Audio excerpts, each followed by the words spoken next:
Hello বন্ধুরা, কেমন আছো তোমরা সবাই? আশা করি তোমরা সবাই অনেক ভালো আছো। রিম্পিস ব্লগিং চ্যানেলে তোমাদের সকলকে জানাই স্বাগত। আজ আমি তোমাদের নিয়ে এসেছি একটা নতুন ভিডিও। আজ আমি তোমাদেরকে বানিয়ে দেখাবো খুবই সহজ উপায়ে বাড়িতে তৈরি করা পাকা আমের পায়েস। তো চলো শুরু করে নিই।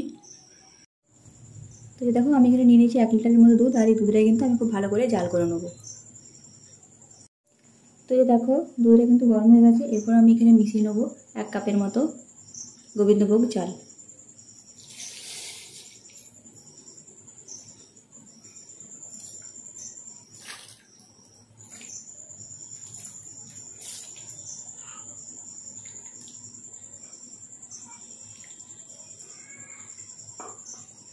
এরপর আমি এটাকে কিন্তু খুব ভালো করে নেড়ে নেবো।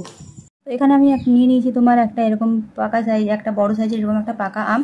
আর এই আমটাকে কিন্তু আমি এখন এটাকে ফুটতে দেবো যতক্ষণ না এইটা আমাদের এই চালটা আমাদের সেদ্ধ না হয়েছে, ততক্ষণ পর্যন্ত কিন্তু আমরা ওয়েট করব। তো চালটা সেদ্ধ হওয়ার অপেক্ষায় আমরা থাকবো। তো দেখো, আমি এখন কিন্তু দিয়ে দেবো এখানে 3টে এলাচকে আমি এভাবে ভেঙে নিয়েছি। এরপরে 3টে এলাচকে কিন্তু আমি এখানে দিয়ে নেব। দেখো, আমি কিন্তু এবার মিশিয়ে দেবো এখানে কিছু পরিমাণ ড্রাই ফ্রুটস।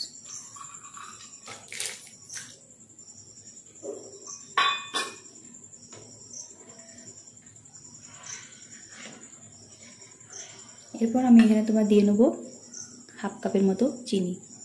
তোমরা তোমাদের সুবিধা অনুযায়ী চিনি দিতে পারো। আমি এখানে কিন্তু বেশি মিষ্টি করবো না, তাই আমি এখানে 1/2 কাপ চিনি নিয়ে নিয়েছি। এটা আমি এখন দিয়ে নেব।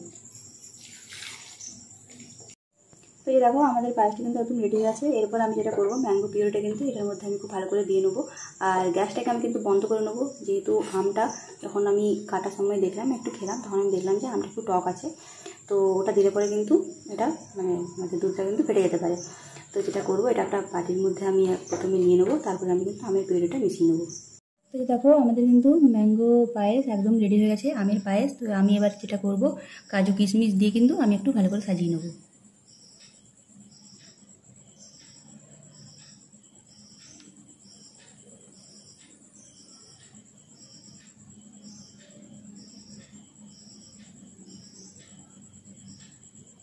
মাঝখানে আমি দিয়ে নেবো একটু চেরি। এটা ঠিক চেরি না, একটু জেলিটা দিয়ে আমি কিন্তু সাজিয়ে নেবো। তো আমার এই রেসিপিটা তোমাদের কেমন লেগেছে অবশ্যই কিন্তু আমাকে কমেন্ট করে জানাবে। ভালো লেগে থাকলে কিন্তু চ্যানেলটিকে লাইক করে দিও, সাবস্ক্রাইব করে আমার পাশে থাকতে কিন্তু একদম ভুলবে না। তো আজকের মতো আমি এখানে বিদায় নিচ্ছি। খুব তাড়াতাড়ি দেখা হবে তোমার সাথে একটা পরের ভিডিওতে। খুব ভালো থেকো, সুস্থ থেকো।